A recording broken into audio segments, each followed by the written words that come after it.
অহুদ পাহাড়ে কোন নবীর কবর রয়েছে? ক হযরত শুআইব আলাইহিস সালাম, খ হযরত মূসা আলাইহিস সালাম, গ হযরত হারুন আলাইহিস সালাম, ঘ হযরত ঈসা আলাইহিস সালাতু ওয়াস সালাম। অহুদ পাহাড়ে কোন নবীর কবর রয়েছে? খুব চমৎকার একটি প্রশ্ন। আমরা এর আগে অহুদ পাহাড় নিয়ে বেশ কিছু প্রেজেন্টেশন করেছিলাম, আপনারা খুব সুন্দর করে উত্তর প্রদান করেছিলেন।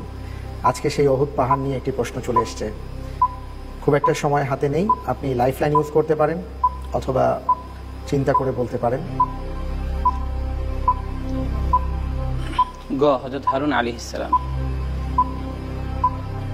লাইফলাইন কিন্তু আছে, লক করে দেব? জি, লক করে দিলাম। আমরা সঠিক উত্তর কিনা জানতে চাই। উত্তরটি সঠিক।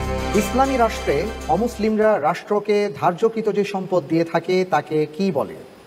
ক জিজিয়া, খ ফাই, গ গনিমত, ঘ খারাজ। খুব চিন্তা ভাবনা করে বুঝে শুনে আপনি উত্তর দেবেন, কারণ আপনার কাছে আরও একটি অপশন রয়েছে 50-50। সুতরাং ঠান্ডা মাথায় উত্তর দেওয়া ভালো, রিস্ক নেওয়া ঠিক হবে না। আপনি পুরোপুরিভাবে নিশ্চিন্ত হয়ে উত্তর দেন, তবে আমরা অবশ্যই বলবো সময় শেষ হওয়ার আগে।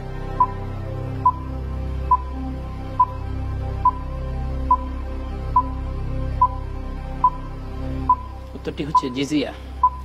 উত্তরটি হচ্ছে জিজিয়া। জি। লক করে দেব? জি। লক করে দেওয়া হলো জিজিয়া। ঠিক আছে, আমরা দেখে নিচ্ছি আপনার উত্তরটি সঠিক হয়েছে কিনা। আলহামদুলিল্লাহ, সঠিক হয়েছে। রাসূল সাল্লাল্লাহু আলাইহি ওয়াসাল্লাম জিনদের কাছে কোন সূরা সম্পূর্ণ পাঠ করেছিলেন, তিলাওয়াত করেছিলেন?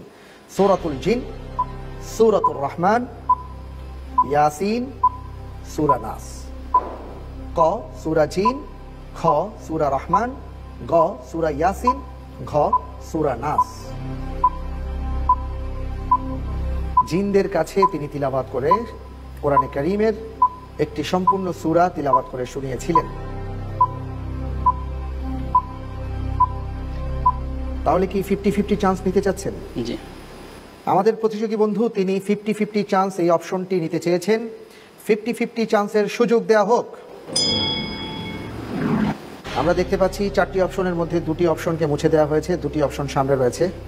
খ সূরাতুর রহমান এবং গ সূরা ইয়াসিন। দুটোর যে কোনো একটি শুদ্ধ। এখন আপনি খুব ঠান্ডা মাথায় চিন্তা করে আমাদেরকে বলতে পারেন যে কোন উত্তরটি সঠিক হবে। খ সূরা আর রহমান। সূরা আর রহমান।